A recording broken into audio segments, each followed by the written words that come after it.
ఒకే పవిత్ర ప్రాంతంలో శక్తి, శివుడు, సిద్ధులు అన్నీ కలిసిన స్థలం ఉందని తెలుసా? అదే పిఠాపురం.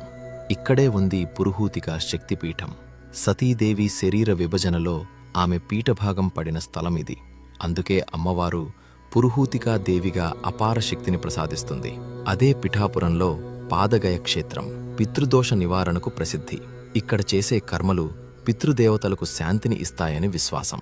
ఇక్కడే విరాజిల్లే కుక్కుటేశ్వర స్వామి సర్పదోషాలు, భయాలు తొలగించే శివుడు. ఇదే పవిత్ర భూమిలో అవతరించిన మహానుభావుడు శ్రీపాద శ్రీ వల్లభుడు దత్తాత్రేయ అవతారం. ఆయన అడుగుపెట్టిన నేల ఇప్పటికీ సిద్ధశక్తితో కంపిస్తుంది. అందుకే అంటారు, పిఠాపురం అంటే శక్తి, శివ, సిద్ధుల సంగమం. ఈ కథ మీ మనసుకు తాకితే లైక్ చేయండి.